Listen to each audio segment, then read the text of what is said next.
अस्सलामुअलैकुम। आज हमने सॉल्व करना है exercise numerical number 6 physics first year chapter number 1 measurements. Find the dimensions of part A Planck's constant h from formula is equal to hf where E is the energy and f is the frequency. हमने dimensions find करनी है। Part A में हमने Planck's constant h का dimension find करना है और उसके लिए जो इक्वेशन हमें दी है वो है E is equal to hf। इस इक्वेशन में E energy, h Planck's constant और f फ्रीक्वेंसी को रिप्रेजेंट करता है। और पार्ट बी में gravitational constant g from the formula f is equal to g(m1 m2 divide by r square) where f is force, m1 and m2 are masses of objects and r is the distance between centers of objects। दूसरा, हमने gravitational constant g का dimension find करना है और उसके लिए जो equation हमें दी है वो है f is equal to g(m1 m2 divide by r square). अब इस इक्वेशन में f फोर्स है, capital G gravitational constant, m1 और m2 masses of the objects and r जो है ये हमारे पास distance between the centres of the objects. तो हमने डायमेंशंस फाइंड करनी है। एक डायमेंशन है प्लैंक्स कांस्टेंट h के लिए और दूसरी डायमेंशन है कैपिटल G ग्रेविटेशनल कांस्टेंट के लिए। तो सॉल्यूशन स्टार्ट करते हैं। पहले पार्ट ए में हमने क्या करना है कि h का डायमेंशन हमने फाइंड करना है और उसके लिए जो इक्वेशन हमें दी है वो है E is equal to hf। तो पार्ट ए में जो इक्वेशन हमें क्वेश्चन के अंदर दी है उसी इक्वेशन को लेके हम जो प्लैंक कांस्टेंट है उसका हमने डायमेंशन फाइंड करना है। तो इक्वेशन हमने ले ली है E is equal to hf।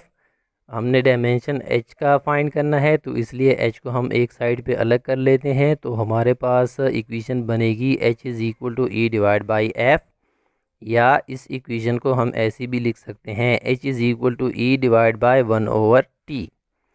क्यों? इसलिए कि फ्रीक्वेंसी जो है ये हमारे पास 1/t के भी बराबर है, तो इसलिए हम f की जगह पे 1/t लिख सकते हैं। तो इसलिए ये वाली इक्वेशन हमारे पास ऐसे हो जाएगी।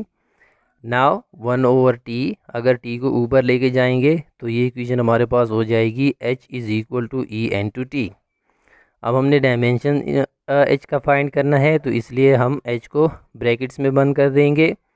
No dimension of h is equal to dimension of energy. Energy की यूनिट है हमारे पास जूल और टाइम की यूनिट है हमारे पास सेकंड। तो इसलिए हमने जो फिज़िकल क्वांटिटीज़ हैं एनर्जी और टाइम, h का डायमेंशन फाइंड करने के लिए हमने एनर्जी और टाइम की यूनिट्स जो हैं उनकी जगह पे पुट कर दी हैं।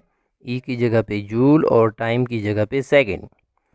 Now h is equal two joule जो है ये हमारे पास न्यूटन इनटू मीटर के बराबर है, तो जूल की जगह पे हम न्यूटन इनटू मीटर लिख सकते हैं। सेकंड हमारे पास आ जाएगा। The next step is h is equal to newton again equal to kilogram metre per second square. तो न्यूटन की जगह पे हमने kilogram metre per second square लिखा।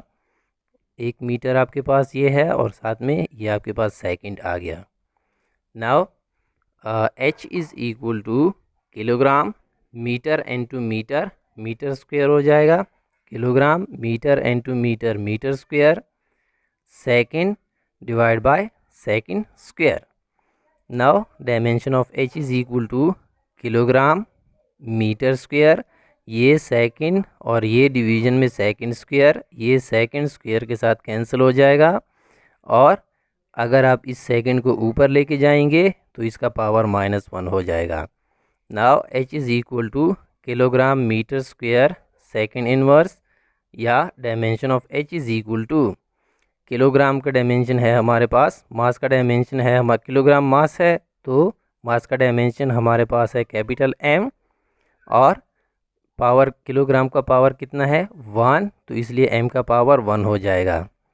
m मीटर यानी लेंथ को रिप्रेजेंट करता है और लेंथ के लिए डायमेंशन है हमारे पास कैपिटल L, मीटर के ऊपर स्क्वायर है तो इसलिए L के ऊपर भी स्क्वायर आ जाएगा।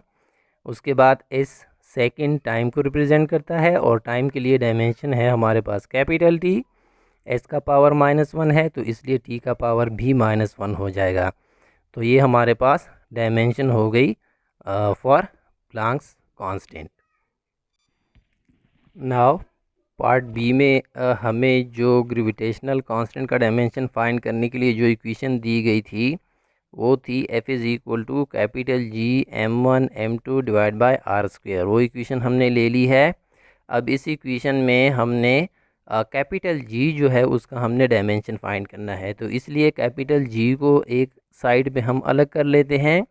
तो कैपिटल G हमारे पास बराबर हो जाएगा, F को आर स्क्वायर से मल्टीप्लाई करेंगे, then capital G is equal to F R square, m1 और m2 डिवाइड हो जाएंगे, divide by m1 and m2। अब हमने G का डायमेंशन निकालना है, तो फोर्स की यूनिट हो गई हमारे पास न्यूटन, R हमारे पास डिस्टेंस है और डिस्टेंस की यूनिट हमारे पास मीटर है, तो R का स्क्वायर है इसलिए यूनिट का भी यानी मीटर का भी आपके पास स्क्वायर आएगा। m1 मास है और मास की यूनिट किलोग्राम, m2 भी मास है और इसकी यूनिट भी kilogram. The next step is dimension of capital G is equal to newton हमारे पास बराबर है kilogram metre per second square, तो न्यूटन की जगह पे kilogram metre per second square लिखेंगे, multiplied by metre square and divide by kilogram into kilogram, तो किलोग्राम स्क्वायर हो जाएगा।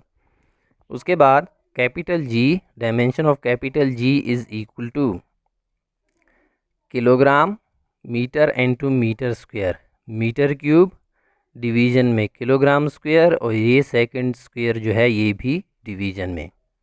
उसके बाद अगला step, dimension of capital G is equal to ये किलोग्राम और ये किलोग्राम स्क्वायर के साथ कैंसिल हो जाएगा, तो हमारे पास जो इक्वेशन बनेगी वो हो जाएगी मीटर क्यूब डिवाइड बाय, यहाँ पे ये वाला स्क्वायर इसके साथ कैंसिल हो गया किलोग्राम के साथ, तो इसलिए यहाँ पे सिर्फ आपके पास किलोग्राम रह जाएगा, डिवाइड बाय सेकंड स्क्वायर।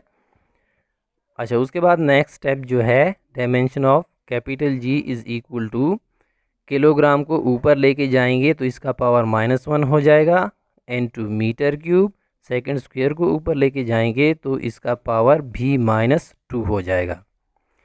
अब किलोग्राम हमारे पास मास है, तो मास का जो हमारे पास डायमेंशन है वो है कैपिटल M, और किलोग्राम का पावर जो है वो -1 है, तो इसलिए कैपिटल M का पावर भी -1 हो जाएगा। और मीटर जो है ये हमारे पास लेंथ है और लेंथ की डायमेंशन L, मीटर का जो पावर है वो है 3, तो इसलिए L के ऊपर भी पावर 3 आ जाएगा। उसके बाद सेकंड टाइम है और टाइम का डायमेंशन कैपिटल T, S के ऊपर पावर -2 है, तो इसलिए T के ऊपर भी पावर -2 हो जाएगा। तो ये हमारे पास डायमेंशन हो गई ग्रेविटेशनल कांस्टेंट कैपिटल G की। तो मिलते हैं नेक्स्ट प्रॉब्लम में, तब तक के लिए इजाज़त दीजिए। अल्लाह हाफिज़।